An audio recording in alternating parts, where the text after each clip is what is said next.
Boa noite, irmãos. Como diz minha mãe, é com muito temor e tremor estamos aqui nesta noite para trazer mais uma vez a palavra do Senhor, amém? Este mês a gente inicia mais uma série de mensagens, e nesse mês, como é o mês da família, o tema é Minha Família, Minha Base. Nessa semana, eu pensando sobre família, eu fiquei imaginando, né? Toda família deve ser parecida, né? Tem um tio que é mais espalhafatoso, né? Tem um amigo, um primo que sempre pede um dinheiro emprestado, né? Tem uma outra tia que está sempre pedindo oração, né? Tem aquele irmão que é desviado, que às vezes traz problemas, né? Mas tem um outro irmão também que sempre está ali junto, chamando, vamos orar, né? Vamos subir um monte. Toda a família tem alguém que é parecido um com o outro, não é verdade? Porque as famílias, elas são uma estrutura criada por Deus, né?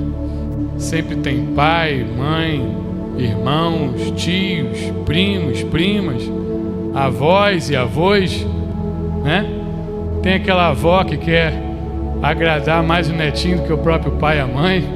Tem alguma avó coruja aí? Tem aquela avó que o pai fala, mãe, não dá doce porque ele precisa jantar.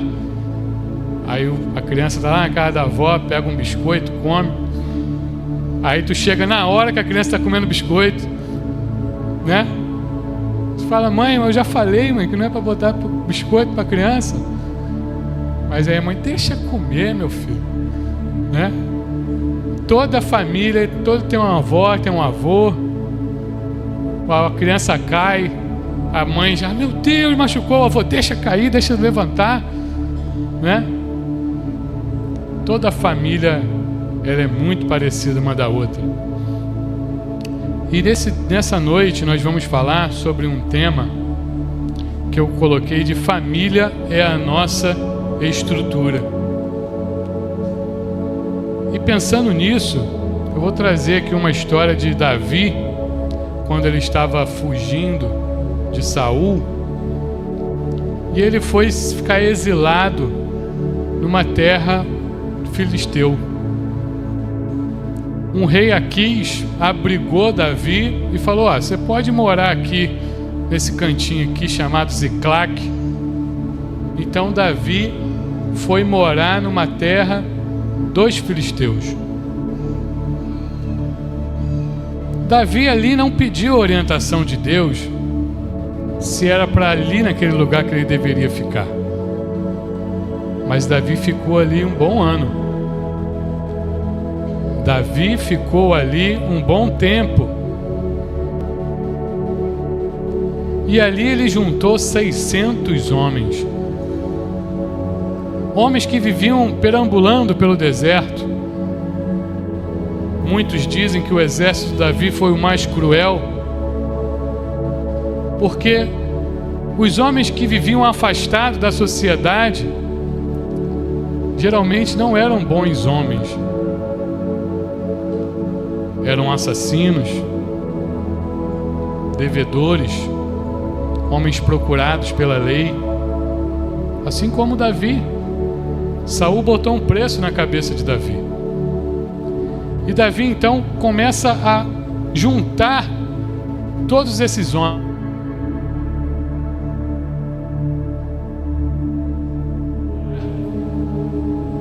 Ali naquela terra de Ziclague.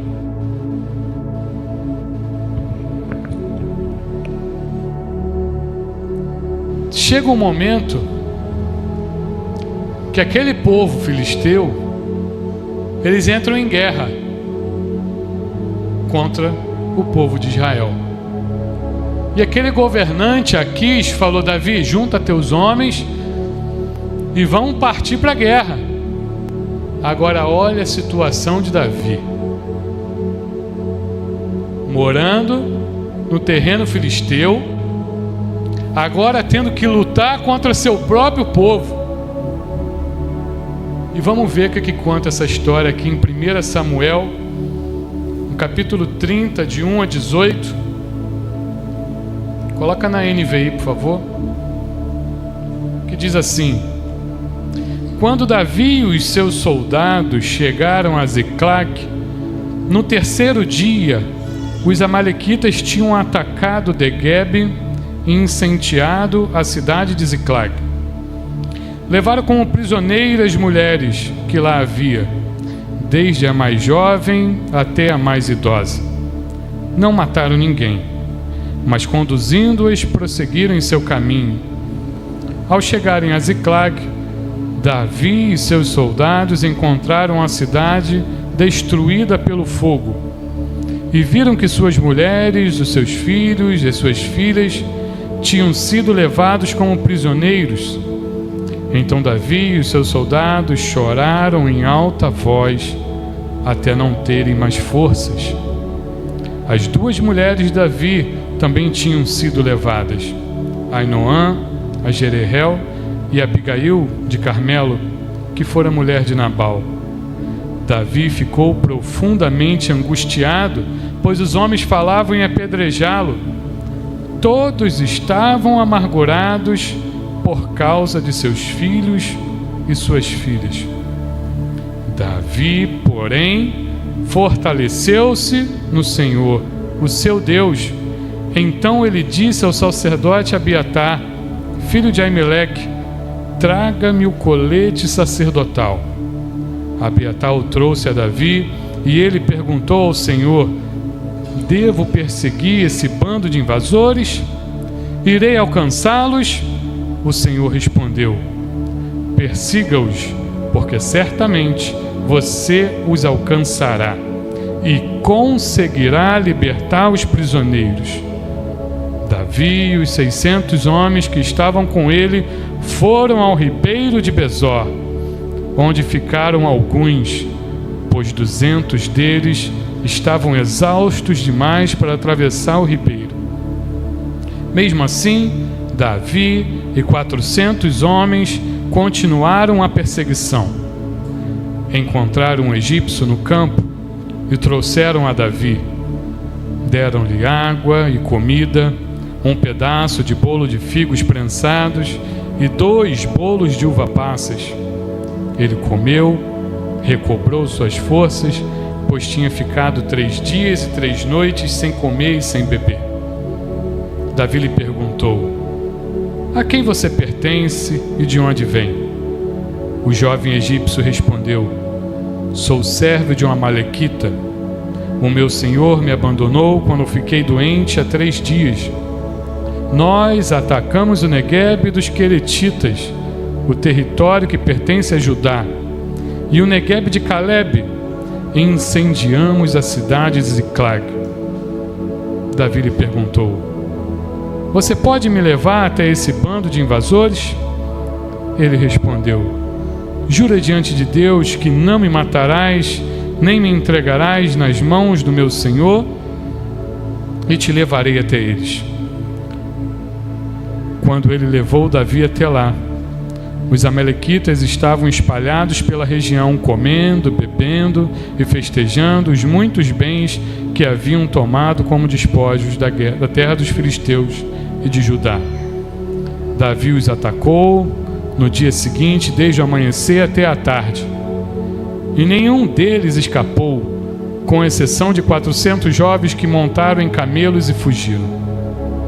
Davi recuperou tudo o que os amalequitas tinham levado, incluindo as suas 2 mulheres. Até aqui. Nessa história de Davi, longa, nós tiramos algumas lições. E a primeira lição é: nunca deixe sua casa desamparada. Davi cometeu um erro crucial. Davi pegou todos os seus homens e partiu para uma guerra. Não deixou ninguém para retaguarda, só deixou as mulheres e as crianças. um erro. São nesses momentos que sofremos ataques de nossos inimigos, pois tudo que eles querem é destruir as nossas bases. Os amalequitas eram especialistas nisso. Eles esperavam um povo sair para a guerra, ia lá na covardia e os atacavam. E não é diferente dos nossos inimigos. Ele espera a sua ausência, pai. Ele espera você sair para atacar a sua família. Quando Davi deixa sua casa desamparada, os amalequitas aparecem e destroem tudo. E a primeira lição que a gente toma disso é: nunca deixe sua casa desamparada.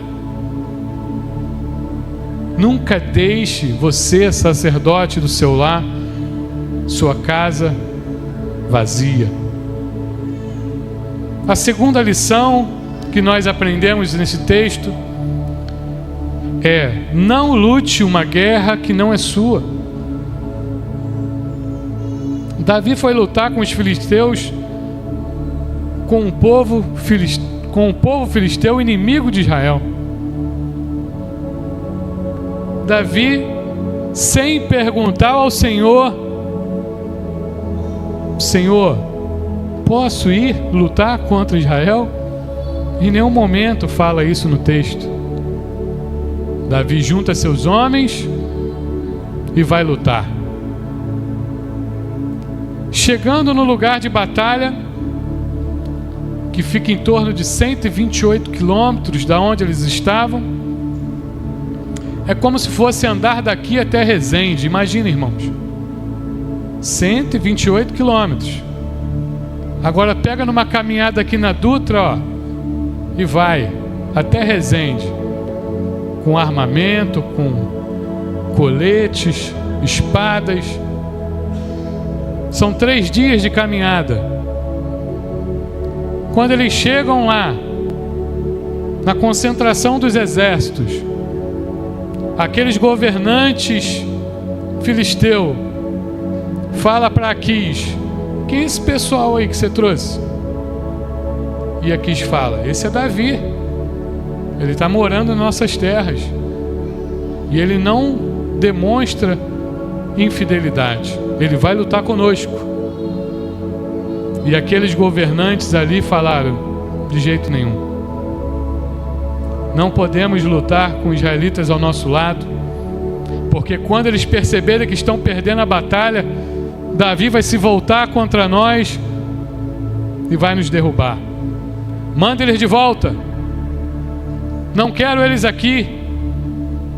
Então aqui chega para Davi e fala: ó, Davi, eu queria muito lutar com você, mas os governantes não te aceitam. Então pega seus homens e volta para a cidade de Ziclag. Davi então dorme aquele dia ali, retorna então no dia seguinte para Ziclag. Mais uma caminhada de 3 dias, mais 128 quilômetros. Nada disso teria acontecido se Davi pedisse a orientação de Deus. Se Davi tivesse feito a vontade de Deus, se Davi tivesse se prostrado diante de Deus, nada disso tinha acontecido. Quando estavam chegando à cidade de Ziclag, com certeza eles começaram a ver sinais de fumaça. Agora você imagina, você como pai, você está chegando perto da sua cidade e você vê sinais de fumaça por todo lado. Você como pai, o que você imagina? Destruíram nossa cidade, mataram nossas mulheres, nossos filhos. Pense um pouco. sinal de fumaça. Onde há sinal de fumaça, há fogo. Não é esse o ditado? Perderam tudo. Casas, famílias, bens, rebanhos. Não restou nada. Os homens choraram até perder todas as suas forças. Ali eles perceberam que perderam a coisa mais importante para eles, que foi a sua família. Quando somos atingidos, os inimigos deixam sinais. Os homens avistaram fumaça. Quando percebemos que nossa esposa não está legal, quando percebemos que nossos filhos estão distantes, quando percebemos que tem algo errado e a gente percebe, o que nós faremos a respeito disso? O que você e eu vai fazer?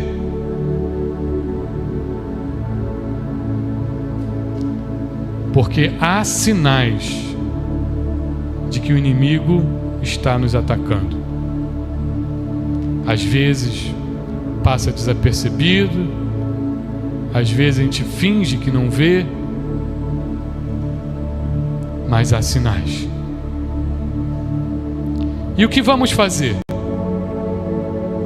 Vamos deixar os amalequitas destruírem nossas casas?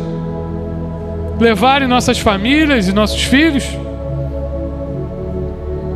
Ou vamos orar e pedir a orientação de Deus? Vamos lutar pela nossa família? O inimigo está destruindo a base da sociedade. E sabe o que a maioria está fazendo? Indo lutar uma guerra que não é nossa.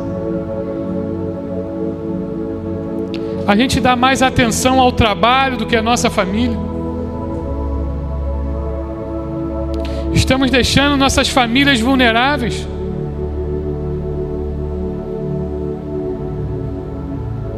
Estamos deixando o bem mais precioso que temos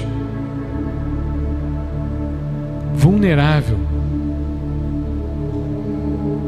Porque colocamos prioridades. A nossa prioridade hoje é ganhar dinheiro, porque as contas subiram, a luz subiu, vai no mercado, você não gasta menos de R$2.000 por mês. Colocamos, a sociedade nos impõe, o sistema nos impõe contas a pagar, e acabamos que vamos trabalhando para suprir isso. Mas a que custo? E aí a gente coloca uma desculpa. A gente fala, eu tenho que trabalhar, eu tenho que pagar minhas contas. Mas e a nossa família? E os nossos filhos, que não sabem nem o que é dinheiro? Eles querem a tua presença. E eu estou num dilema muito grande, porque eu estou trabalhando muito e tenho ficado pouco em casa. E minhas filhas toda vez à noite oram, Senhor, dá férias para o papai. E como é que você escuta isso? Como é que você lida com isso? Seu filho quer você por perto. Ele não sabe o que é dinheiro, ele não sabe o que é conta. E o que estamos fazendo a respeito disso? Dando uma desculpa de que temos que trabalhar para pagar a conta? Deus está nos alertando. Cuide da sua família. Proteja a sua família. A terceira lição que trazemos: busque a Deus no dia mau. Davi e seus homens choraram amargamente, até perderem as forças, ao ponto de os próprios homens de Davi querer apedrejá-lo. Agora você imagina, você é o líder daqueles homens, você levou todos eles para a guerra. Aqueles homens chegam ali e não tem mais nada. No desespero, aqueles homens querem apedrejar Davi. Davi, você levou a gente para lutar com o filisteu. Davi, você não deixou ninguém aqui na retaguarda. Agora a gente perdeu tudo. Perdeu nossas mulheres, perdeu nossos filhos. Em nenhum momento aqueles homens pediram orientação de Deus. Mas Davi, naquele momento, ele se lembrou de Deus. E Davi se recompôs no Senhor. Davi então chega para Abiatar e fala: traga-me o colete sacerdotal, que eu tenho que falar com o Senhor. Então Davi, estando ali prostrado aos pés do Senhor, ele pergunta: Pai, Senhor, o que eu faço? Eu vou atrás deles? Persigo eles? E olha que situação, ele não sabia quem o atacou. Ele não sabia para onde os inimigos tinham ido. Não tinha pista alguma. E o Senhor fala com Davi: vai, persiga-os, que você o alcançará. Você trará todos de volta. E nessa história eu fiquei imaginando: por que aqueles homens não mataram, não abusaram daquelas mulheres, não mataram aquelas crianças? Porque Deus, Ele impõe limites, até mesmo nos inimigos. Às vezes você pensa que o inimigo pode fazer o que quiser, mas não pode. Existe uma certa limitação da ação do inimigo. E então, Davi não deixou que nenhuma daquelas mulheres e nenhuma criança fosse morta ou abusada. Davi parte numa jornada. Deus não falou até então para onde eles estavam indo. Só que eles se depararam com um ribeiro, o ribeiro de Besor. E a quarta lição que nós tiramos desse texto é: cuide dos exaustos. Aqueles homens fizeram uma caminhada longa, de ida e de volta. Chegaram ali naquele ribeiro. 200 daqueles não conseguiram atravessar. Eles não conseguiram, estavam exaustos, mesmo querendo salvar as suas próprias famílias. Mas se eles atravessassem o ribeiro, eles iriam morrer. Homens estavam exaustos, cansados. E Davi então permite que aqueles 200 fiquem ali na retaguarda. 400 daqueles homens atravessam o ribeiro. No meio do caminho encontra um escravo egípcio. E Davi então dá água, dá comida para aquele homem. Davi parece que sabia de alguma coisa. Ele tinha uma percepção. Davi era um guerreiro. Esse cara sabe de alguma coisa, eu vou tratar bem. E aqui a gente toma a posição que às vezes a gente tem que até alimentar o nosso próprio inimigo. Então, quando aquele rapaz se recompõe, Davi fala: de onde que você é? De onde que você veio? E aquele rapaz disse: eu sou escravo dos amalequitas. Eles me largaram aqui porque eu estava doente. O inimigo, ele faz isso, irmãos. Ele te usa enquanto você está bem. Mas quando você está jogado, doente, largado, ele te deixa para morrer. Ele te deixa no caminho, te larga sozinho para morrer. Então, ele faz um pacto com aquele rapaz. Porque o rapaz falou: foram os amalequitas. Nós invadimos a Judéia, entramos em Ziclague, botamos fogo na cidade, levamos suas mulheres e seus filhos. Mas se você não me matar, eu te levo onde eles estão. Agora você imagina se Davi não tem aquela presença de Deus na vida dele. Se você encontra um inimigo que feriu sua família, você no impulso, o que você faria? Davi então fez um pacto com aquele homem. E aquele homem o levou até o acampamento dos amalequitas. Quando eles chegam ali, estão todos bêbados, largados pelos cantos. Talvez tenha sido até uma batalha fácil. Davi e seus homens matam aqueles inimigos. 200 conseguem fugir a camelo. Davi recupera todas as suas famílias, mulheres e crianças. Os espojos da guerra grande, porque eles tinham invadido 2 cidades na Judéia e tinham roubado tudo do exército de Davi.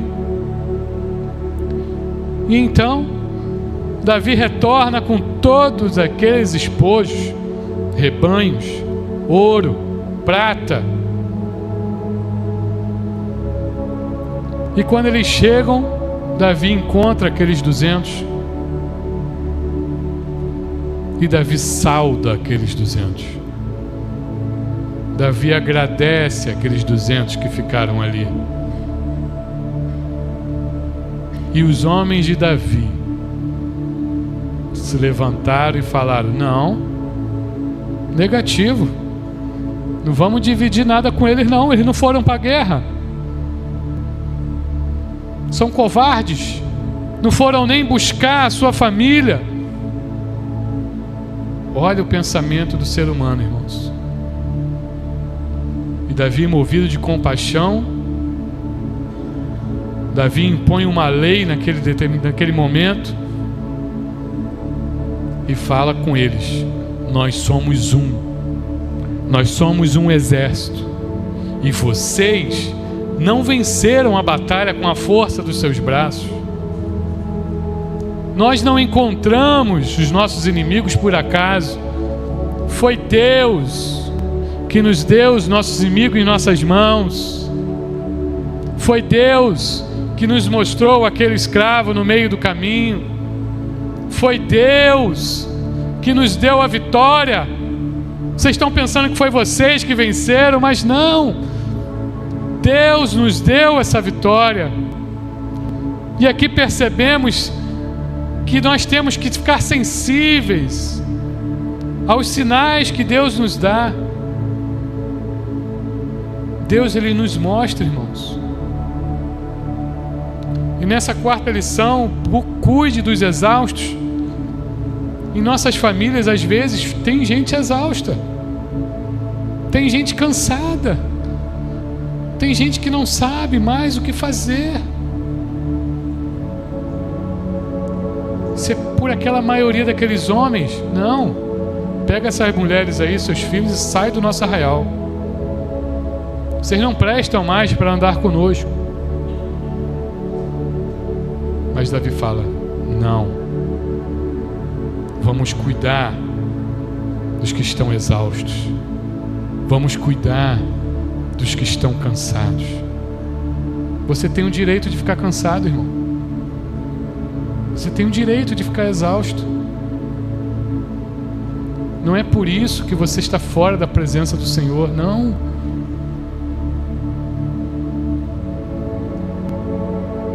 Deus, Ele cuida de nós. Deus, Ele coloca líderes, homens, mulheres, para cuidar de nós.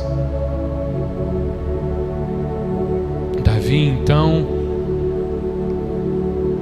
distribui todos aqueles despojos, não só com aqueles que estavam exaustos. Davi manda para os líderes da Judéia. Olha que coração. Davi manda para aqueles que perderam tudo também. Davi não olha só para ele. Davi não enxerga só o povo dele. Davi lembra que aqueles amalequitas tinham invadido a Judéia, tinham atacado as famílias deles, tinham roubado todos os rebanhos deles. E Davi então separa tudo e manda para a Judéia. Várias cidades receberam os despojos da guerra. Talvez Deus está te levando para este lugar. Ribeiro de Besor, um lugar de refrigério, um lugar de descanso,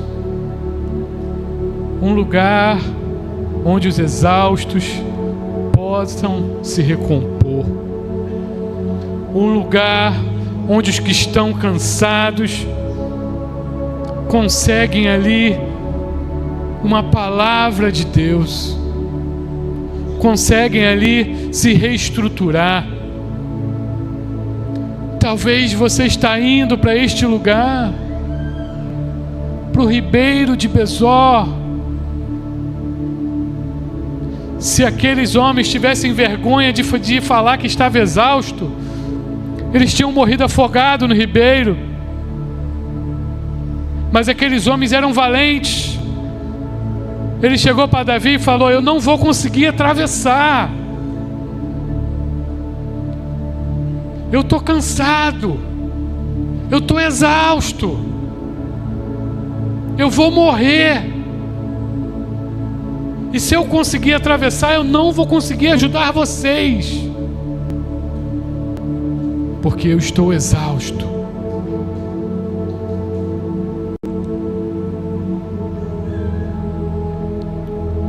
Você tem esse direito. Você pode ficar exausto. Você pode ficar cansado.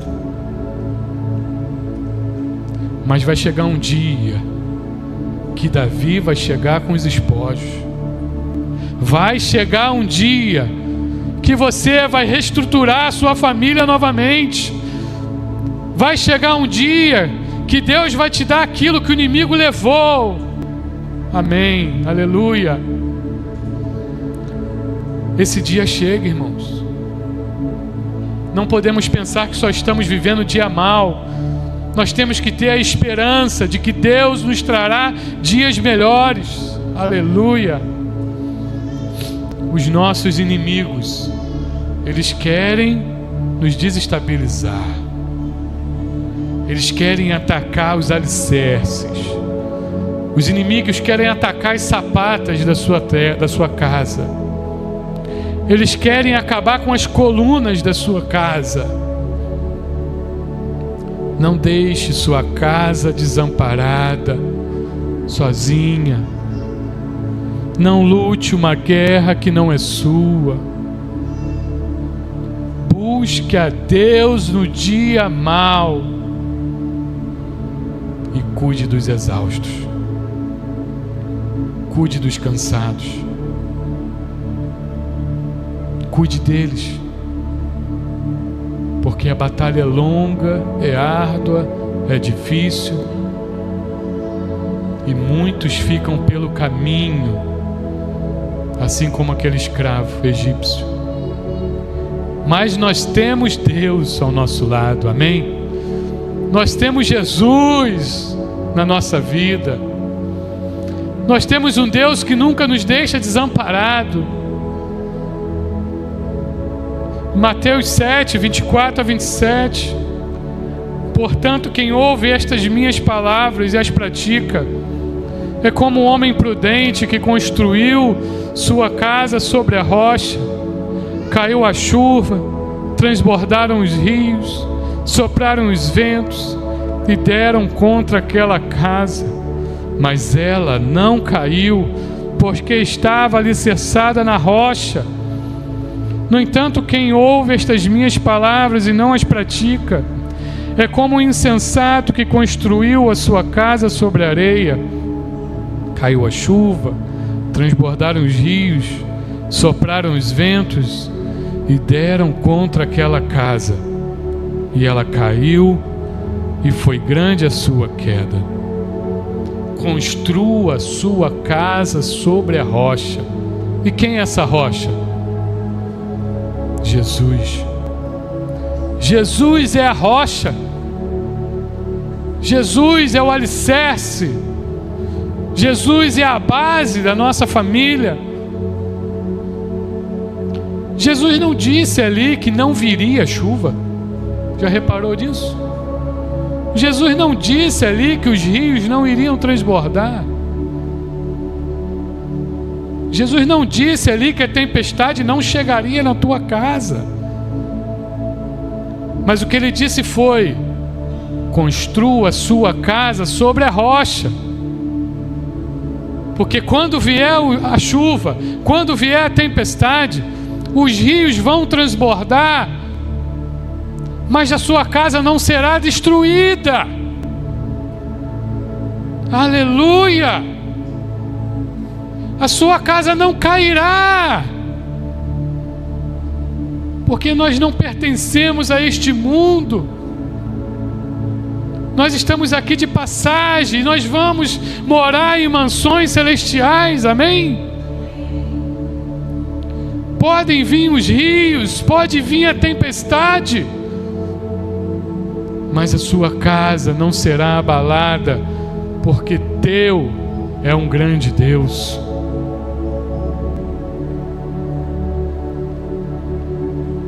E hoje Deus está te alertando. Valorize a sua família. Valorize o tempo que você tem com a sua família. Busque a Deus a todo tempo. E mesmo que chegue o dia mau, e se você estiver cansado, fique perto dos valentes. É um conselho. Não se afaste dos valentes, porque são eles que atravessarão o ribeiro. São os amigos que te darão suporte. São eles que lutarão uma guerra por você. E mesmo que alguns queiram te ver longe do arraial, terão líderes que falarão: eles merecem, eles estão cansados, mas eu irei fortalecê-los. Entregarei sua família de volta, entregarei tudo que vocês perderam, porque o Deus que nós servimos é um Deus justo. Ele é justo. Esteja preparado, porque ninguém sabe o dia nem a hora que o Senhor virá. Ninguém sabe. Amém?